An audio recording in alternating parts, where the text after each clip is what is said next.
Good evening, everyone. We shall be discussing briefly the selected philosophies of education, and we have a very rich philosophical heritage. As you have researched with your group mates, we will be presenting the different philosophies of education as to the following questions. So, to distinguish one philosophy from the other, we shall be bringing out the answers to the following questions. Why teach, what to teach, and how to teach. So why teach? According to the progressivist teachers, progressivist teachers teach to develop learners into becoming enlightened and intelligent citizens of a democratic society. This group of teachers teach learners so that they may live life fully now. So progressivist teachers are identified with need-based and relevant curriculum. This is a curriculum that responds to the student needs and that relates to the students' personal lives and experiences. The progressivist teachers employ experiential method. They believe that one learns by doing. So for example, for John Dewey, the most popular advocate of progressivism, book learning is no substitute for actual experience. One experiential teaching method that progressivist teachers heavily rely is, of course, problem-solving method. For essentialism, this philosophy contends that teachers teach for learners to acquire basic knowledge, skills, and values. Teachers teach not to radically reshape the society, but rather to transmit the traditional moral values and intellectual knowledge that students need to become model citizens. The essentialist programs are academically rigorous. The emphasis is on learning the basic skills or the fundamental arts like reading, writing, arithmetic, right conduct, as these are the essentials in acquiring higher or more complex skills needed in preparation for adult life. So the essentialist curriculum includes the traditional disciplines like math, natural science, history, foreign language, and literature. So essentialist teachers emphasize the mastery of subject matter. They are expected to be intellectual and moral models of their students. They are seen as the fountain of information and as a paragon of virtue, if ever there is such a person. So to gain mastery of the basic skills, teachers have to observe core requirements, longer days in school, and longer academic years. For perennialism, man is considered to be rational animals. So schools, therefore, develop the students' rational and moral powers.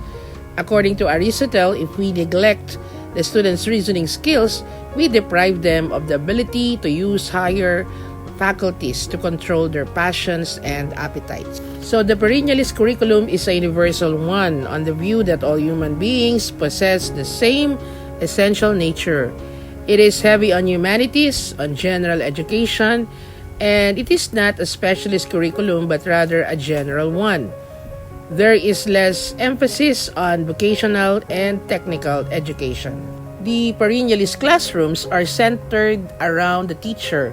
The teachers do not allow the students' interests or experiences to substantially dictate what they teach.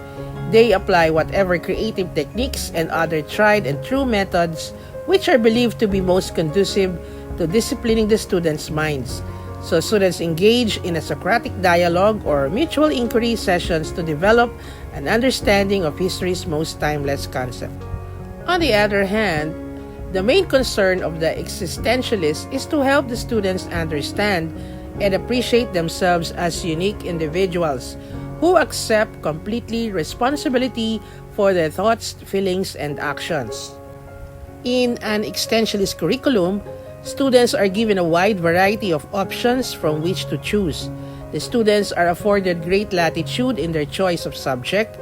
The humanities, however, are given tremendous emphasis to provide students with vicarious experiences that they will help unleash their own creativity and self-expression. The existentialist methods is rather focused on the individual. Learning is self-paced and self-directed. It includes a great deal of individual contact with a teacher who relates to each student openly and honestly.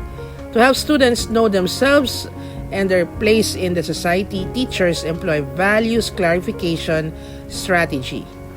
The social reconstructionism is a philosophy that emphasizes addressing of social questions and a quest to create a better society and a worldwide democracy. Reconstructionist educators focus on a curriculum that highlights social reform as the aim of education.